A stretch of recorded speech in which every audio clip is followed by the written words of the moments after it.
Anyway, a warm welcome to yet another biography event. My name is Kai Bird, and I'm the director of the Leon Levy Center for Biography, a wholly unique institution hosted by the Graduate Center of the City University of New York and founded by Shelby White and the Leon Levy Foundation in the year 2007. I want to thank Shelby for her steadfast support to the Biography Center. It is her vision that makes this program possible. I also want to thank Karen Sander and her team at the Graduate Center's Office of Public Programs for co-sponsoring this event. Please note that our next event will be on Friday, December 2nd at 7 p.m. when Aidan Levy, a former Leon Levy Fellow, will be discussing his new biography of the jazz musician Sonny Rollins. He will be in conversation with Gary Giddens, the former director of the Leon Levy Center, and the celebrated biographer of Bing Crosby. This will be an only virtual event on Zoom. 5 days later, on December 7th, I will be interviewing Stacy Schiff, who will join us in person to discuss her new biography of Samuel Adams. Please mark your calendars and register for this and our other events on the Leon Levy Center website. And if you have not done so already, please register your email address on our website so that you can be notified of our future events. But tonight I am delighted to introduce Jennifer Homans, who will be in conversation with Pamela Newkirk. They will be discussing Homans' biography, Mr. B, George Balanchine's 20th Century.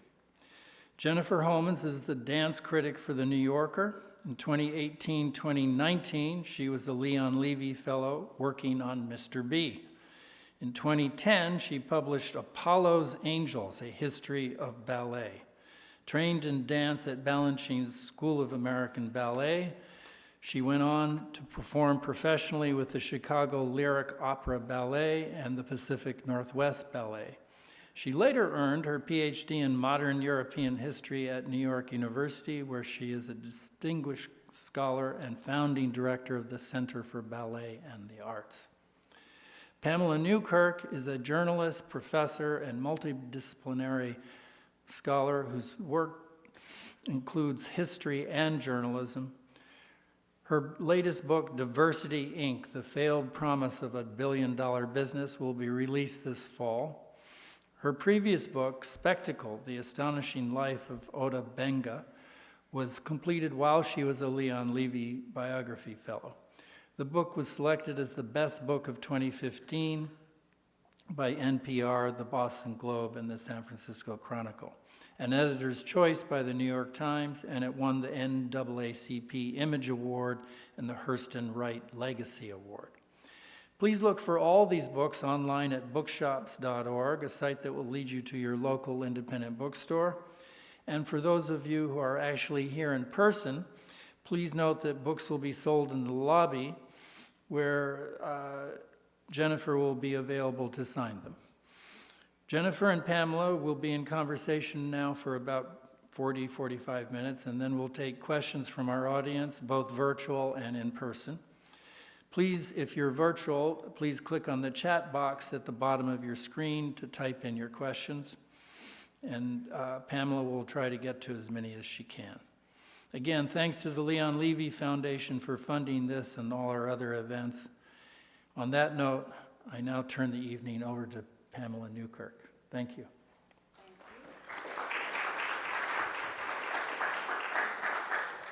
Thank you, Kai. It's wonderful to be back here, not only after the pandemic, but after my book signing here when Spectacle was published. And it's a thrill to be here with Jennifer Homans tonight. And I'm going to get right to it because we have a lot of ground to cover, and I'm sure people want to ask questions too.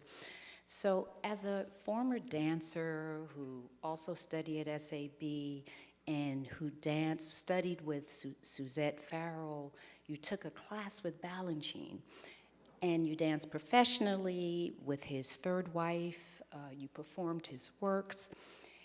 So you were perfectly poised to set out for this challenge, but there had been other biographies. So when did you decide to do this, and how did you go about it? So I decided to do it soon after Apollo's Angels was published. So it was in about 2012, I think.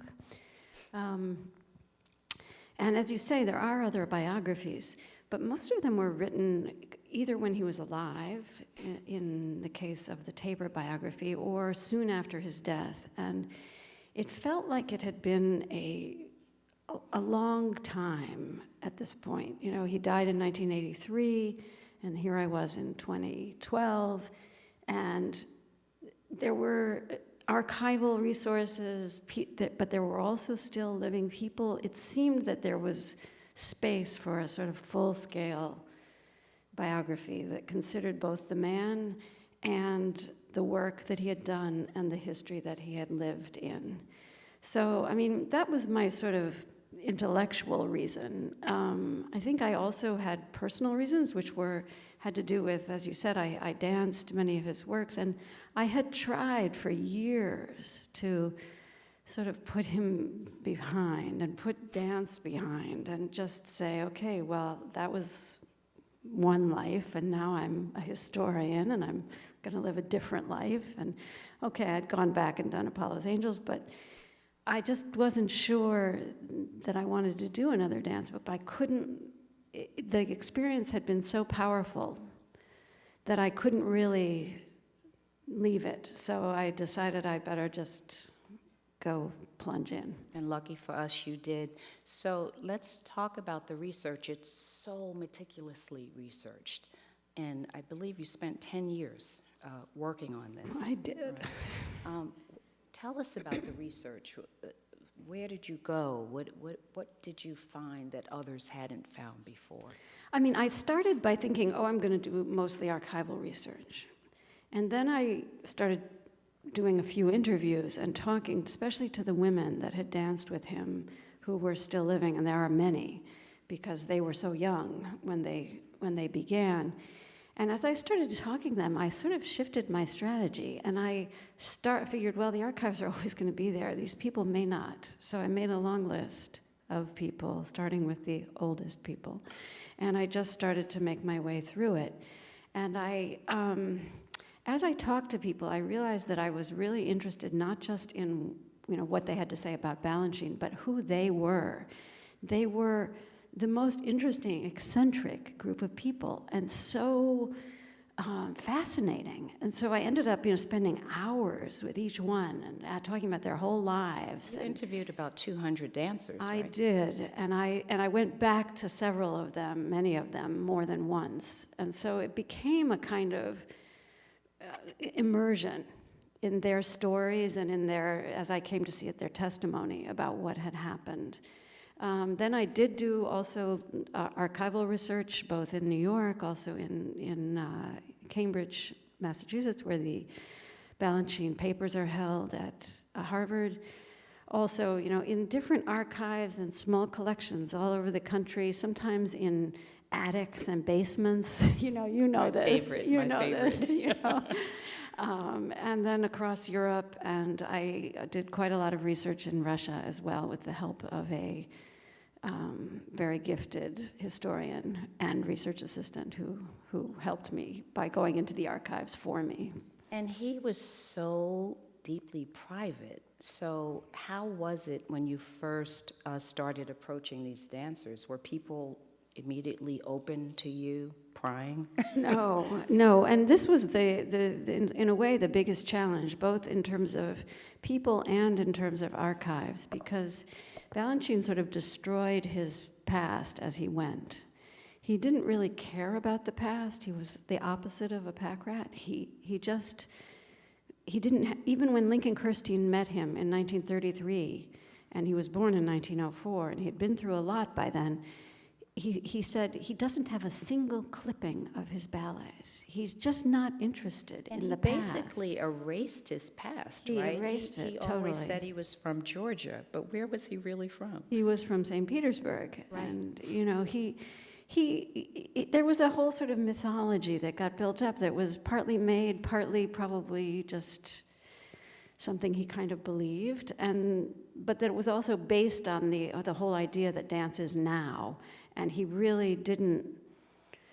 Even though the past became a very deep resource for him, it wasn't something that he kept around him in objects. And I want to get to that because his work was, in a sense, really autobiographical, wasn't it? Like he it's really, such a balance, right? Really minds his life, right? Yeah, he does mine his life. So right. I mean, he just he was. I mean, I thought of him finally as somebody who was watching all the time, just like the watcher. He was quite quiet, quite reserved, and he was certainly able to talk up a storm, and was charming, very charming. But he was naturally reserved and looking and seeing. And, as you say, I mean, he was born in Imperial Russia, so he experienced and absorbed that as a child. He lived through the revolution, absorbed the horror of that, which for him it was a horror because he was starving and ill and cold, and it was difficult and alone. Not just starving, but like eating rats, right? Completely. I mean, people really eating starving. Horses and whatever they could find, right? Yeah, I mean, the story of the revolution is difficult, especially if you're a child. Right. So much trauma, but magisterial, thrilling, sensitive, definitive. These are just some of the words that were used to describe what emerged from your research, this amazing book. And you render this richly drawn portrait of him, that, he's a man, he's like a homebody, right? Kind of simple in some ways. Yeah, right? isn't that amazing? Right, and you describe him as workmanlike, and you show the many ways that he was workmanlike. He was a craftsman, but he comes alive through his work and through his music. He played the piano. He was an accomplished pianist, and the two combined were really his passions, right? Music and dance. Completely. I mean, this was the base. The music was the base, the floor, as he put it, the floor that we all move on. Yeah. So you touched on what he lived through in Russia, but let's talk about his childhood, who his parents were, and who this little Georgie Balanchine, is that how you say it? Balanchine, yeah. He was, I mean, was born in St. Petersburg to a Georgian father and a Russian mother. We know quite a lot about the father because he became a well-known musician who was very taken up with the kind of nationalist movement in Georgia at the in the last part of the 19th century, and was very keen on developing a specifically Georgian culture as opposed to a Russian culture. And so that's what Balanchine absorbed. I think that's what made him feel Georgian, because even though he had never been to Georgia until he went back in the 60s. Which is amazing, right? Which is amazing, He knew a lot about it because the father had the music all the time. He was trained in music at home a bit, on the piano with his mother, and they heard concerts all the time, and he did little shows with his brother and sister, and so there was a kind of, and the Georgian food, and so he had some of that. But the childhood is an amazing story in itself. It's a book in itself, his childhood, It right? is, and there is a book about it in itself, so which I drew on. Yeah. But it's a just to begin with, the year before he's born, his parents, who are not wealthy people at all. And they're not married, right? And they're not married. This is a bit of a problem. They win the lottery. Or she probably does. She wins the lottery, right? She wins the lottery, and this kind is of all comes something that back. Elizabeth Kendall uncovered in her book, and yeah, they win the lottery. Suddenly they're rich, and she has the money, so she's the one. This is a story of strong women, really. In this whole book, there's just strong women everywhere, including the dancers, including his mother, who was fragile and frail, but also carried an enormous amount. I mean, the lottery money was, spent in crazy business ventures by his father, and his mother really just Held it down. held the house down. But he had another No. family, right? The father had another family, other children who nobody really knew about for a long time. Balanchine kind of knew about them. So there was a whole sort of confused scenario there, what I call sort of, it was like built on sand, the whole thing. And the parents do get married, but we don't know that they actually did get married, but the papers are there because they needed the papers. It looks like the It's- papers came after the fact, right? Yeah, completely, and we're probably Kinda doctored. doctored, exactly, exactly, probably paid for. And which may account for why he was so private. You think there may have been some shame associated with... That's an interesting question. The shame part, I hadn't thought of that, but I think you're certainly on their part, probably. Yeah. And, children absorb those things, as we know, right, as parents ourselves. And I think he was certainly, it's part of his recessed quality, I think. His father was very outgoing, incredibly charming, always, the life of the party. A bon vivant, you A say. bon vivant, and he was really, as you said, a worker and a craftsman and a watcher. He was always watching and absorbing whatever he could take. Now, it was his sister who his mother thought would be the dancer, right? When she takes them to the Imperial Theater. Exactly, it's such a classic story, right? It's amazing. So tell us, so he's 8 or 9 when she takes him to the Imperial Theater, and then what happens? And then they see, a boy. And so the sister doesn't get in, but he's immediately pulled into an audition. And that very day, they admit him, and his mother leaves him. And He said, like a dog. he said, and this I found on a tape Wow. that he did with a previous biographer. So it's in his words where he says, even those many years later, in the 60s, when he's giving this interview, he says, they left me like a dog. He was bitter about it. Yeah. Even though it led to his future good life, Right, but there was that sadness, I'm sure, and trauma. The right? sadness of 8, 9 years old, and they just leave him. They leave him. And that's where he kind of grows up. that's right? where he grows up. Yeah. And it doesn't seem that he ever forgave his mother, but his father, he kept his picture by his bedside. Why do you think that is? I think he admired his father. He wanted his father's approval. His father was a musician, and that's what he wanted to be. And his younger brother became a musician, also And well-known, accomplished as well, right? accomplished musician Balanchine, in Georgia. And I think he wanted to be, a sibling rivalry thing, wanted to be recognized as a musician. And so I think his father meant a lot to him. He was Georgian, he was a musician, he was accomplished.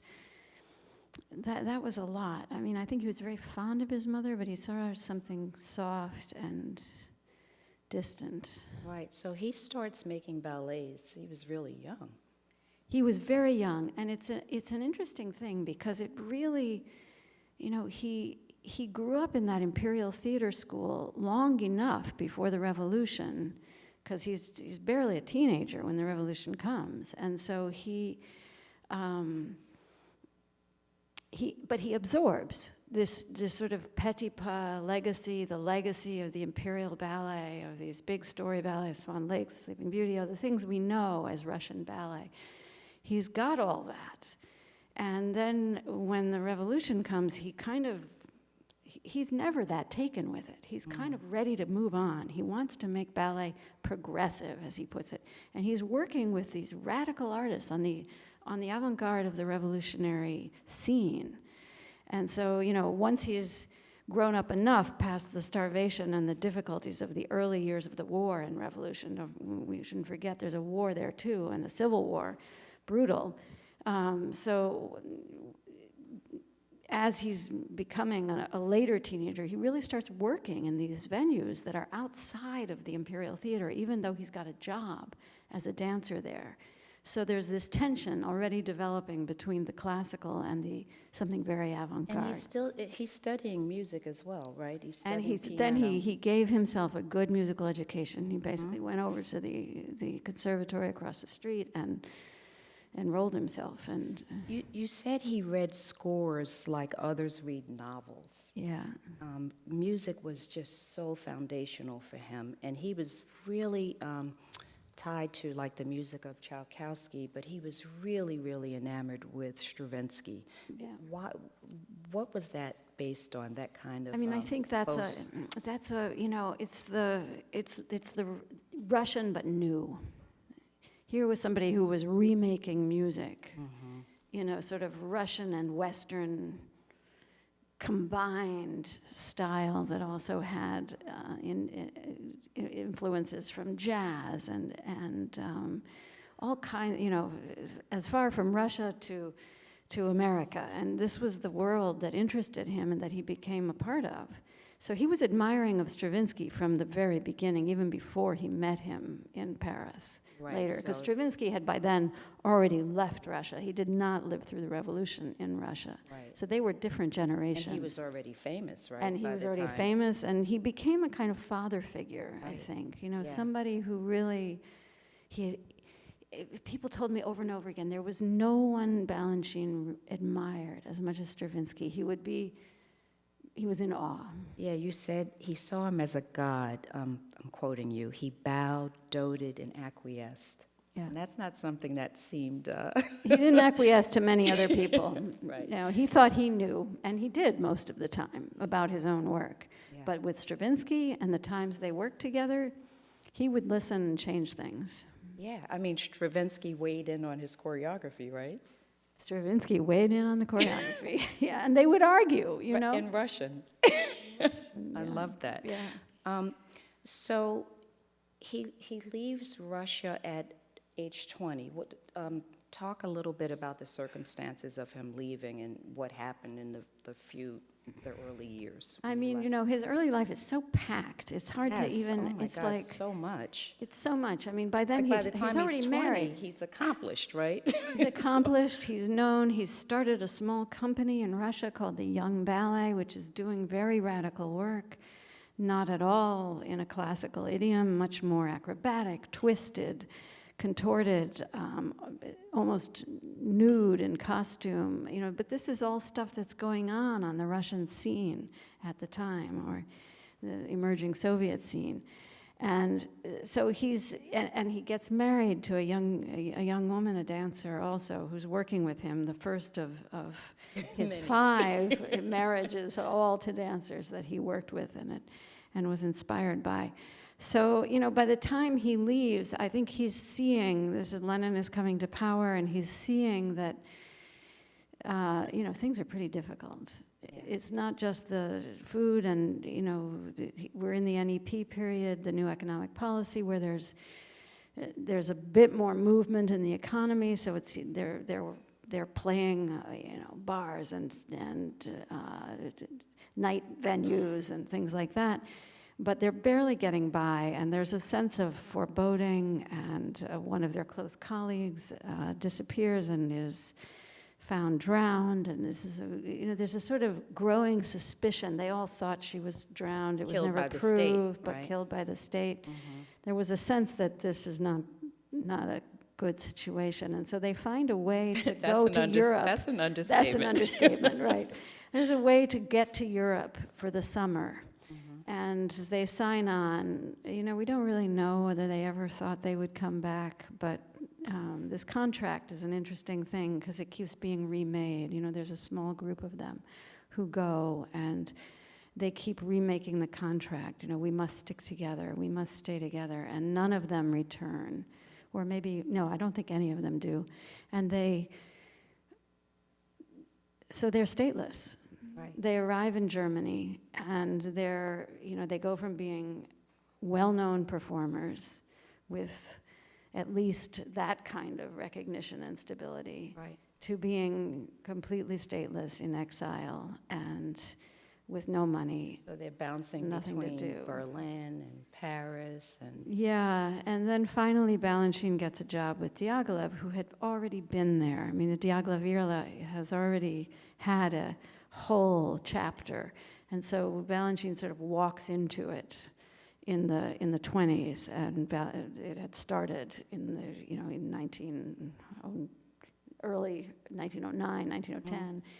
Can't remember when Diaghilev exactly arrived, but so he's walking into a situation that's quite well established, but Right. in great need of talent, and Russian talent, choreographic talent.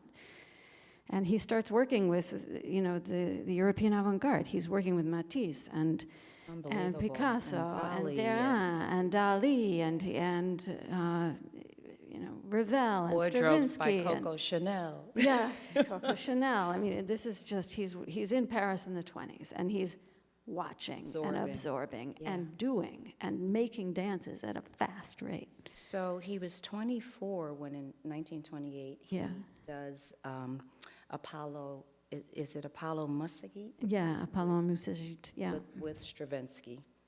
And it sounds like that's when you really start to see his vision for dance. You write, in Stravinsky's pristine score, Balanchine found his own blank slate.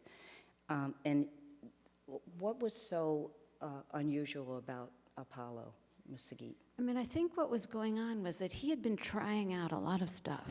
He had been in the Revolutionary. He's trying out everything he's seeing there. He's trying out what he got from Imperial dance. He's in Europe. He's working with surrealists. He's trying that out. He's working with, anybody that came his way with popular culture. He's trying that out. He's in musical theater. He's trying that out. He's seeing everything that's going on in Weimar, Germany, and all the cabaret acts. He's trying that out. And then, by the time he gets this score from Stravinsky, which they did not actually work on together. The ballet was first performed elsewhere, but he gets this score, and it's Stravinsky who is moving away from things like the Rite of Spring and these sort of Russian dances into something more pure, Bach-like, more Western-oriented in a way, but still with a Russian heart, as it were. And it's a very spare score, and I think that really kind of jolted him, and he returned to sort of basic principles. And he has said this himself: it taught me to eliminate, which, is a kind of way of renouncing. Yeah, and he's kind of influenced also by Bauhaus, right? That was He's influenced really by big. Bauhaus, too. He takes that in, and there is that Bauhaus, yeah, you're right, the line, the structure,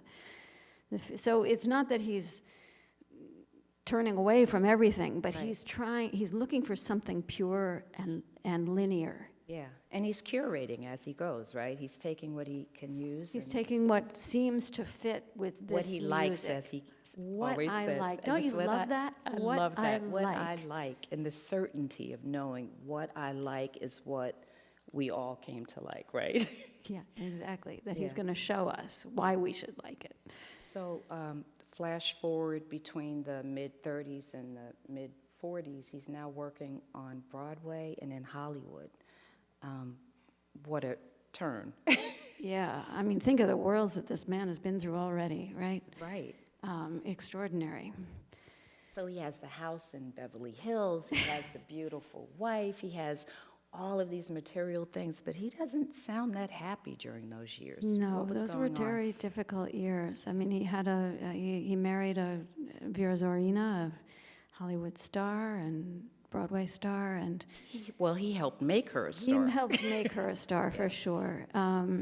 And it was a very, very difficult and unhappy marriage. And Because she didn't love him, right? she really didn't love him. In fact, she loved one of his main competitors, Massine. Maxine, Yeah, so who was a real rival, right? who was a genuine rival, Yeah. and one of the very few genuine rivals that Balanchine has. So why he chose a woman who was in love with his genuine rival is a question we might ask. But the letters that I found are, he writes to her, and she saved these letters. And they're just, heartbreaking, passionate letters that I try to quote at length because they're in his voice and they're written in his very new English that's very faulted and misspelled and I love it. And it's so expressive, right? It's so expressive. It is, yeah. And he loves her so much, and she just won't, she just won't. And so She didn't love him, it she sounds really like. didn't love him, I don't think, Yeah. or it's the beginning of what he called, they love me for my dances. Oh. She wanted to dance, and she wanted to dance his ballets.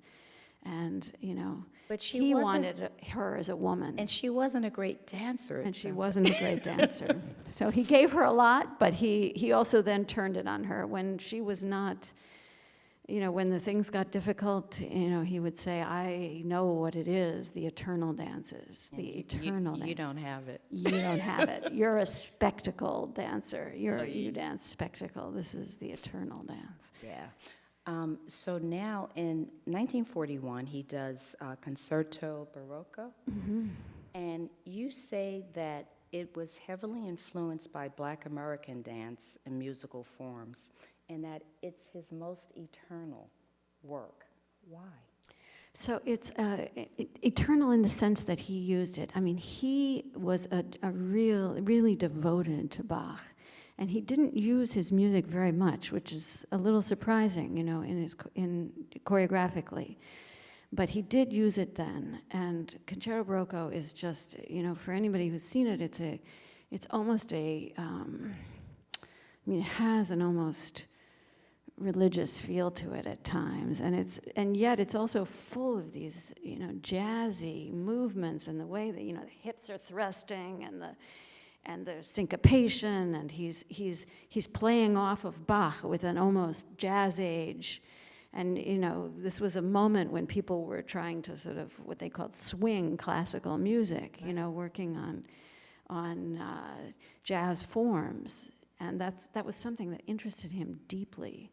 And it kind of, that was the first place that I saw it really being absorbed and shown. And there have been musicologists who've worked on this who really take it apart and can show you where he's borrowing and playing the way jazz musicians do. Mm-hmm.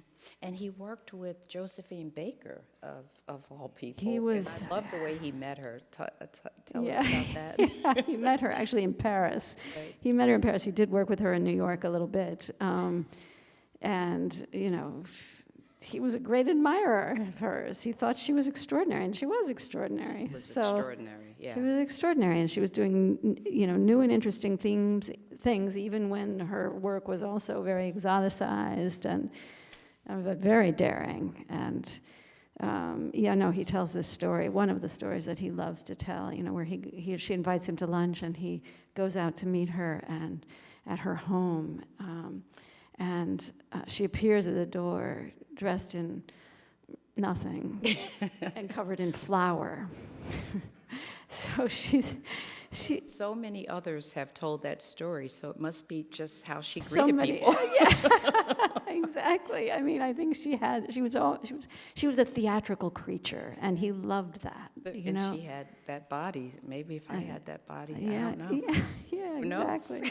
But he was interested in, sort of everybody from Josephine Baker to the Nicholas Brothers to tap jazz. He was in Harlem a lot, sort of slumming and watching whatever he could and seeing whatever he could. Yeah, you're right. He immediately began to incorporate moves, styles, techniques, syncopation, and other rhythmic patterns drawn from Black dancers into the DNA, the inner physical and musical structures of his own ballets, balletic art. So he, made no secret that this is something that he really appreciated, right? Absolutely. And he worked with Catherine Dunham, who was a... Yeah, I was surprised that, she had such an impact on dance, but I had no idea that he drew so much from her work. Yeah, he admired her enormously. And he even sent dancers down to her studio at sometimes go study with her. Wow, but then you also reveal, and maybe it had been said before, that he posed in these photographs in blackface. How do you reconcile his admiration for these black artists with what was considered, at least to blacks at that time, a mockery, but it was very common as well, right? Right. I mean, reconcile. I'm not sure I know how to reconcile it. Right. You know, he was certainly, in the 20s, and even in London, he was working in blackface, and there are images of him in blackface and of Danilova, one of his common law wife, and a dancer he worked with a lot in blackface. He worked, It's just what was done, right? Yeah, it's not really, I think it's just what it's done, but in a way, it's sort of not adequate, right? I mean, I Right. really kind of tried to think, I wonder what you think about it, but I came to the idea that and he said this as well, I mean, I think he was kind of single-minded in a way. I mean, he was a theater man, and for him, it was a theatrical tool and a trope he was interested in it. He saw it, he was like, wow, what's that, Just like trying everything else, he's trying it on. And, he did work with black dancers occasionally in his company, but very occasionally. It's a white company, and Notably Arthur. notably Arthur Mitchell, Mitchell, right. most notably. Yeah. And there were a couple of others, and especially later Mel Tomlinson and Debbie Austin. But, that's a sort of longer story, but the idea of sort of reconciling that he would take on these forms, but also be somebody who was at the forefront, casting Arthur Mitchell in dances when it was hard to cross these color lines. Right, yeah. And working with Josephine Baker and, Nicholas Brothers. Nicholas Brothers, Yeah, and I didn't realize deep that respect for Cabin in them. the Sky, this all-black film, he was totally behind it. Yeah, not so much the film, but the music, the musical. musical itself, that the film was derived from. Right. And he put his own money in it. He wanted to do it, and he let them, he was there to learn. Right. He wasn't saying, oh, now you must do this, now you must do that. He was like, let me see what you do. What are you doing? What do you think? And he gave Dunham a lot of free rein. Yeah. But even still, his favorite dancer of all time was Fred Astaire, who you remind us also performed in blackface. Exactly. But the biggest revelation for me was that he did this post-synchronization. Where Astaire. Yeah, not Ginger Rogers, who danced backwards in heels. Yeah. But so tell us about that. What this post synchronization? Oh, you is. mean the way he would yeah. Dub the Astaire was, tapes. but Astaire was so involved in his taps weren't dubbed, but he was very involved in perfecting in the film version of whatever they were filming. So he would go back into the edited version And make it perfect. like to what was the example I gave? I can't remember. It's like to a 32nd of a second. He could say, okay, no, we need to cut it right here, a little bit sooner than you did, like a nanosecond, Right. literally a nanosecond sooner. And I think Balanchine had, he learned from that too. He's looking at all these things, and he was very exacting about music as well in certain places, because the effect was only achieved there. Another quote, you said, in a way, Balanchine was like Astaire, a white man reinventing black dance in his own image. That's a lot. That's a lot. Yeah.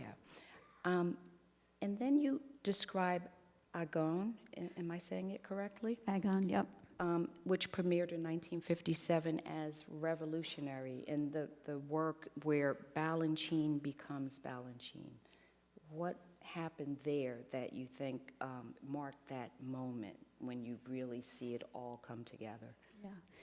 I mean, it's a ballet that comes sort of midway in the life and midway in the book, and it sort of, it takes both halves of the life, and it's a centerpiece right in the middle. And it was probably his most breakthrough radical work, although there's some predecessors, certainly. So why is it a big change? I mean, it's the origins, really, of what we think of as a sort of full-blown abstraction in dance. And it has other origins as well, but in this dance, Balanchine, strips the stage completely. There's no sets. The costumes are leotards and tights. They're not anything. Right. I mean, that's a costume, for sure. But there's nothing, it's a revealing of the body. That's Right. what he wants to do. And there's no distractions from that. There's light coming in from everywhere, just light. And so the body is just highlighted and lit and exposed. And the music is Stravinsky, and he's working directly with Stravinsky this time, right, in the studio, and they're having, from the very origins of the piece to the end, they're working together on it. And it's one of the most thrilling moments of his life, and it comes, and this is a kind of a theme in the book, that it comes at a moment of great loss. I mean, this is something you've alluded to as well, that, I mean, his wife had been stricken with polio. He had spent a year abroad caring for her. It wasn't clear what was going to happen with the company, what was going to happen with him, how was it all going to go forward. This is Tanny Leclerc, This right? is Tanny Leclerc, and Which is, what a tragic story. Like, that one stopped me in my tracks. Yeah, and I have it, I put it in the same chapter because it's sort of the prequel in a way, this terrible event and this body that's fallen. Again, so many fallen bodies in his life, so many crippled and bodies that have been taken apart or not been able to function in the ways that they would. We didn't even mention he had been ill as well, right, with TB. He had been ill as well, so he's seen this kind of thing over and over again in his life, and then here he is with Tanny, who he loves and who's a dancer who inspires him enormously and one of the great dancers of his company. And she's stricken down, but no one knows what's going to happen. And then suddenly he comes back and he has this power, creativity that just, Agon is the result. And it's an extraordinary sort of propulsive work that has no story, no sets, no costumes, as I said, it's music and it's dance. And it is stunning experience if you've seen it, and people at the time were overwhelmed by it. Right. You said that you described the dancers as instruments of mathematical precision, of logic and calculation, not of emotion or feeling. There's no story. It's a dance about dance, right? It's a dance about, he even called it an IBM computer dance, right? Because he was very interested in whatever was going on, what's at the forefront, what's happening. Right. And so the early huge computers, right? These IBM computers that were part of the Cold War as well. So, we've got this, and now we've got this dance, and it had that kind of it was almost like math. I mean, the counts were just difficult, and you're always on, the dancers described it as you go on, even today they describe it that way. As you go on, you're on edge the whole time. You're just I was on barely edge just trying to keep reading, up. Just reading it, I was on edge. Good. Well, I was trying to create that. You did. know? You did it. And I love this quote. You said of Balanchine, we're like flowers. A flower doesn't tell you a story. It's in itself a beautiful thing. And that's what he was really trying to establish, was that you don't need dances that act things out. I mean, this is where he was often called cold, right? There's no emotion. The dancers were often performed with sort of, their faces weren't, and they weren't smiling, they weren't selling, they weren't, performing. It was a more internal experience, and so the idea is that dance has its own validity as an art form. It can communicate in and of itself like a flower, like something that is beautiful in its own, and doesn't belong to words. Right. Doesn't belong to language and acting. So that was revolutionary. It was. Yeah. It sort of strips out the pantomime aspect. Yeah. The costumes, the pantomime, the sets, everything, right? Yeah. So icons appear over and over throughout the book. And so what was their significance in Balanchine's life and work and in the book? Yeah. I mean, this is something that Lincoln Kirstein, who worked with him a lot, often talked about as well, was the icons. And Balanchine had icons with him his whole life, just in his home, by his bedside. He would buy them. He was a deeply religious man, Russian Orthodox. And, the icon is an interesting thing because it's a flat surface, just the way Agon was a flat ballet. It didn't have the depth created by sets and costumes. It was a flat surface, just like an abstract expressionist painting, just like an icon. And the icon also has something called, reverse perspective, which is a very interesting sort of phenomenon that I think he used in his dances as well, where, if you're looking at a painting and you're looking at the surface of the painting, and then you're looking into the painting because of perspective and Western painterly traditions. Whereas with the icon, you're looking at the surface of the painting and it's flipped. So you're actually it's pushing out at you and pulling you in, which is what this kind of more internal dance style can do too, because you're being pulled into the surface of the painting, not through perspective, but through this flat surface. So there's that. And then, the icon also is something that's it has no source of light. It's illuminated from within. And it's also anonymous, right? We don't know who made it. Right. Exactly. And it tries to erase the sort of idea that there's an I, there's an author. There is an author, that's of course understood. It's not a divine creation. It has the hand of man on it, or woman, mostly man. But it's not this is me and I'm expressing myself. We are talking about something greater than all of us. Right. And that's what he was after, really. So you just mentioned someone I was going to ask you about next, and that's Lincoln Kirstein, which is like a fascinating character in the book and in Balanchine's life. Can you just talk a little bit about him? Yeah, Lincoln's, as you say, he's he's a huge figure in the book. Literally. And yeah, exactly. I mean, I even remember when I was a dance student at the school, and he was an older man, but still very, very active. And he used to come into the studio, and he's 6'2", and this huge, bony, hulking body, and he would be bent over, and he would just come there, and I found him just absolutely fascinating. And as I was doing the research for the book, he wrote, unlike Balanchine, he wrote everything down. And he has a vast archive, diaries, letters, correspondence, paintings, so much stuff is left behind. But he was obsessed with dance and with Balanchine, He right? saw himself as an American Diaghilev, so he wanted to really establish dance in America. Right.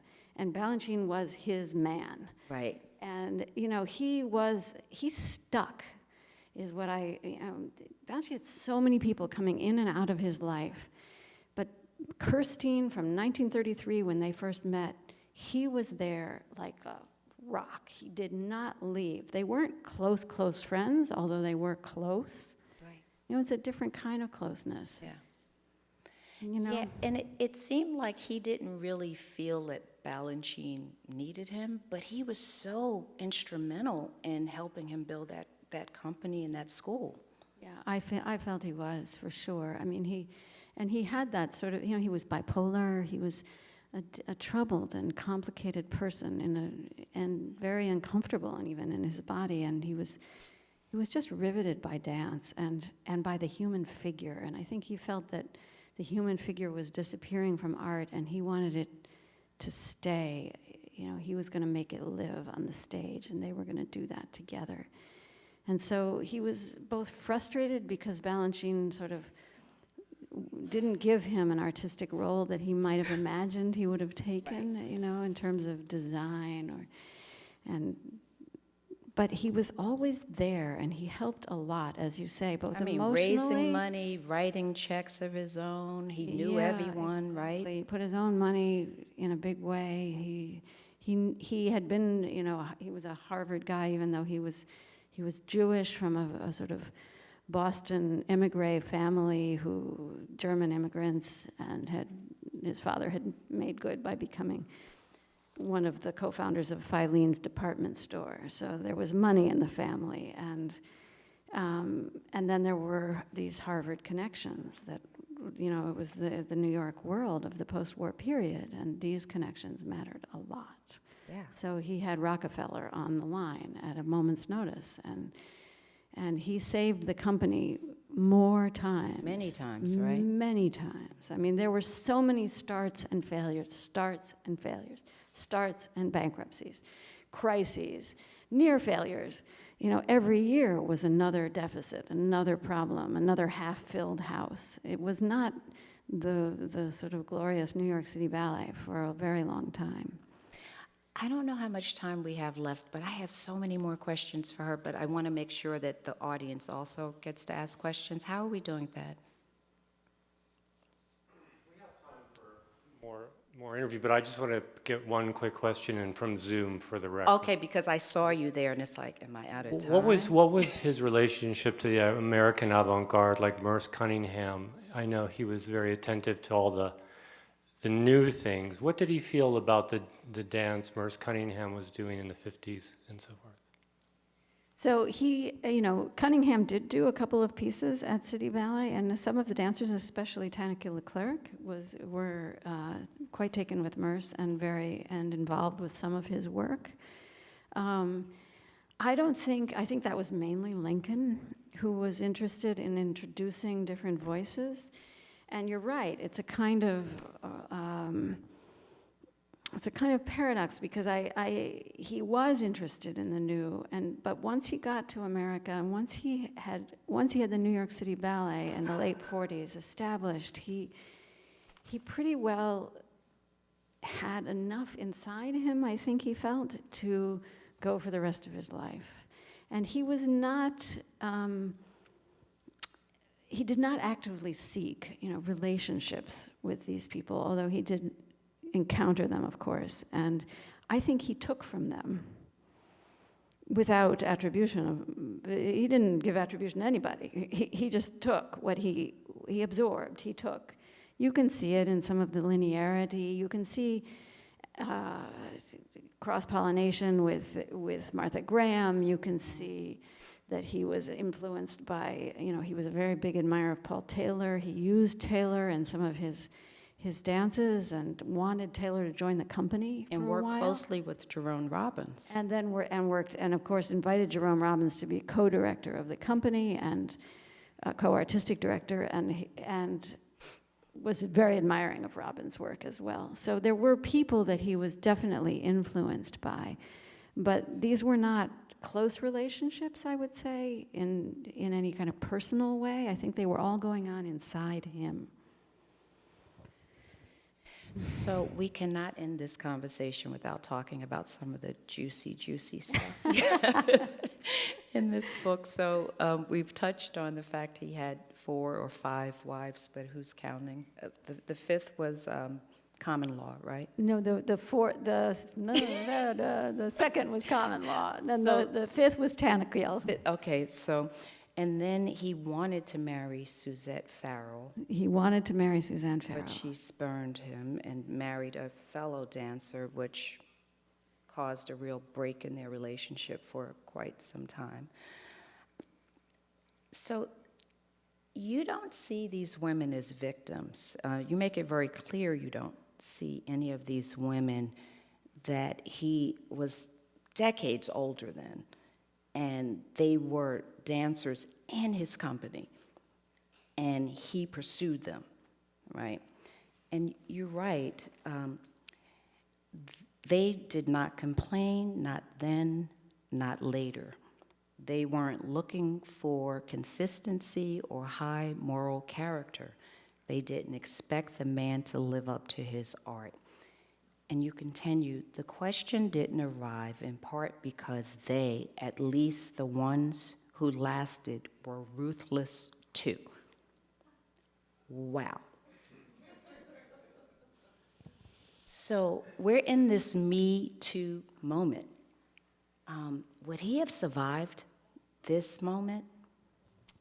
You know, it's funny, I obviously thought about that quite a lot. And I mean, I find the question difficult because it's sort of built on anachronism in a way, because you can't, would he have survived as he was then, now? Absolutely not, right? That seems very clear, doesn't it? Wouldn't you say? I would think, yeah. Yeah. Would he have behaved the same way now if he had been living now? Who knows? We don't know that. I'm not trying to, I guess what I came to, the only way I knew to deal with this issue, which is, as you say, troubling in many ways, because there were power relationships for sure, and he had a really kind of crude and almost adolescent side, it was just kind of, ugh. What is this? And the women did suffer. Many of them did suffer, and they experienced, they were so young. They were teenagers, many of them, insecure, wanting his approval desperately, not always getting it, told to lose weight, told to, with a young developing body, obviously not a very healthy environment. You had to weigh to get paid, right? You weigh to get paid. You What was must the- what weigh was the- before. Somebody gave this to me. It's in his hand. You must weigh before Yeah, you must weigh before you get paid. So and this is not unheard of in dance companies for sure, even way back into the 19th century. But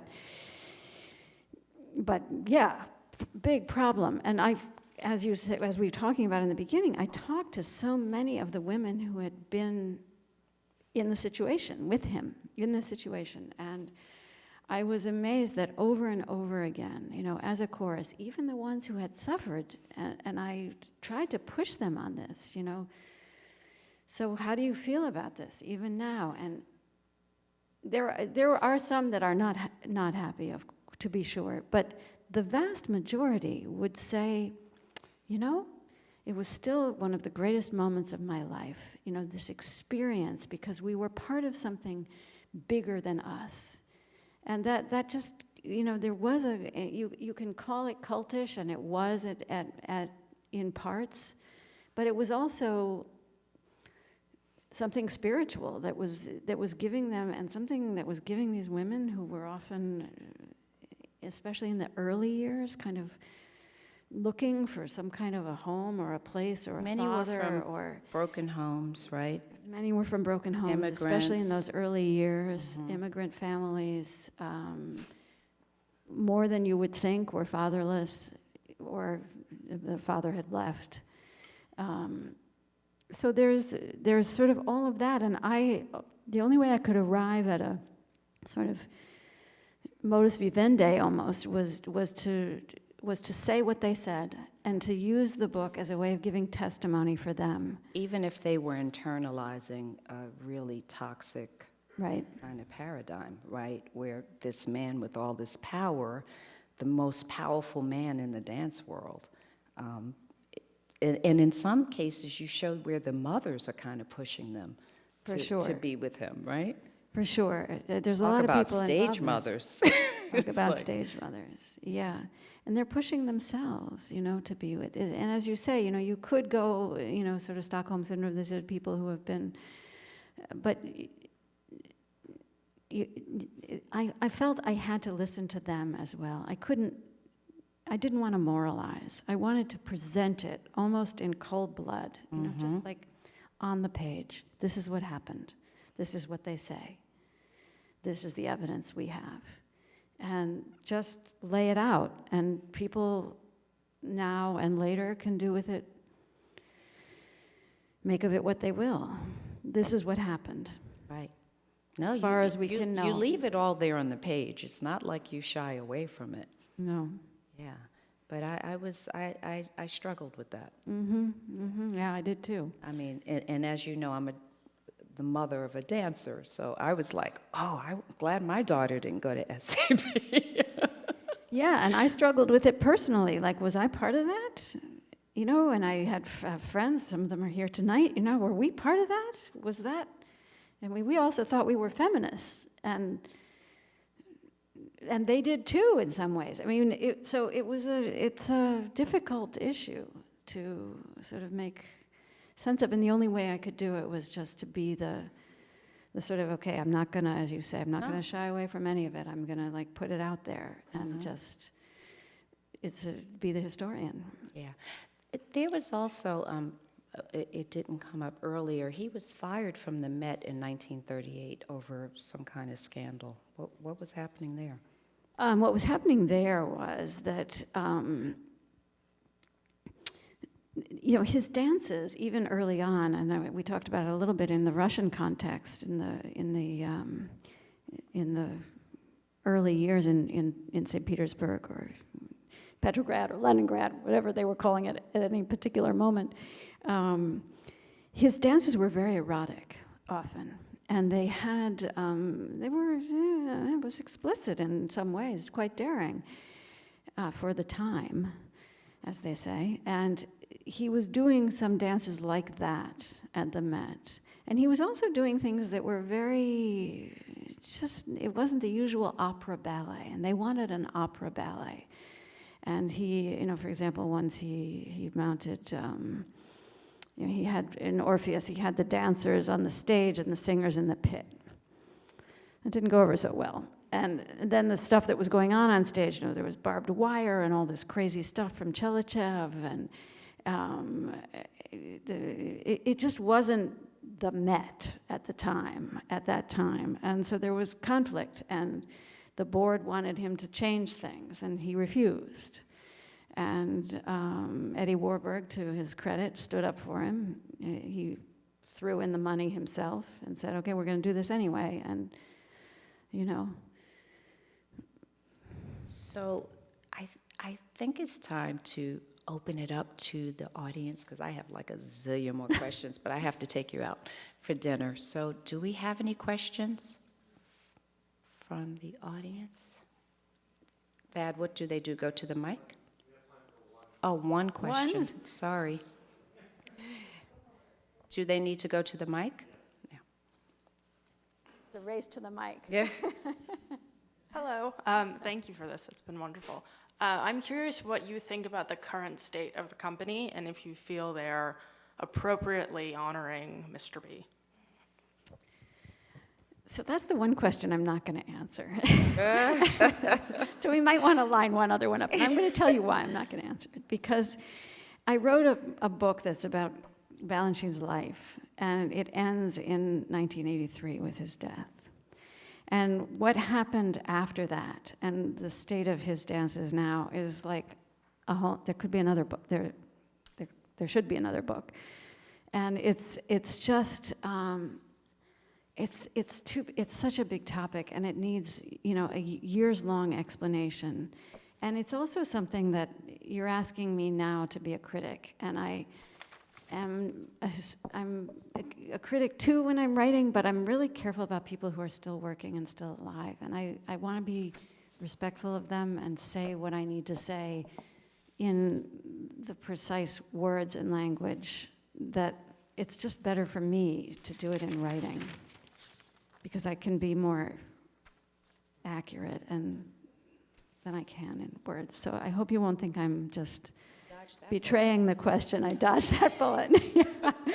And he also didn't think too much about what would happen to his dances after his death. And I do write about that and his own approach to his legacy, which was, those won't be my dances, because his dances are this music, these dancers, here, now, trained by him.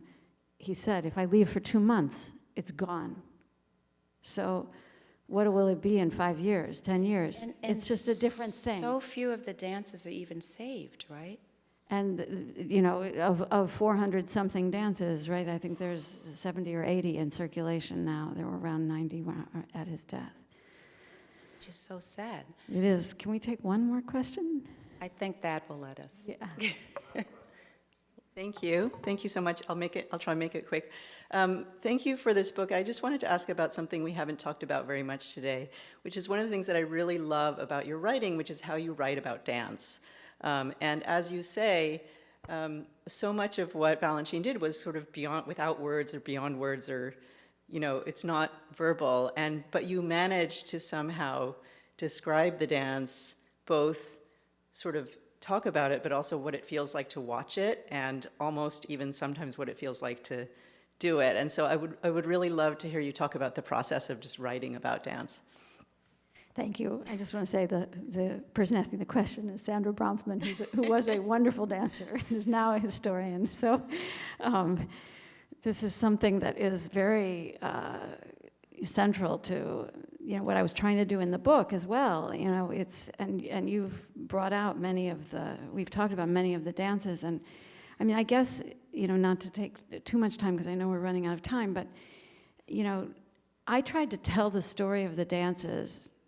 I tried to describe the dances in both, by keeping track of both the external, what they look like on that flat surface or on whatever surface you're seeing as you watch, and the inside, the experience of the dancer, him or herself. And what I could sort of try to because I'd done it, I could try to transpose my own sort of body and mind into what that might have felt like. Obviously, it's just me doing that. But part of what I'm trying to do when I do that is to treat dance as a history of ideas, so that when you actually try to imagine what it feels like, it can be a description, but it can also be, you can grasp sometimes, you know, those ideas of either isolation or community or individual, or some of the things that are behind the dance, as it were. But you had that insider perspective, right? I do have that, you know, because I had danced, it was really helpful. But you were able to describe it in a way that was so, like, you took us into the studio. We actually understood what it was that was going on, the pain, the joy, all of it. It was very evocative. Thank you for that question, and that will have to be the last question. Thank you to the Leon Levy Center. Thank you, Jennifer. Thank you, Shelby White. Thank you, Kai. And thank you all, and thank you, Pamela. Thank you.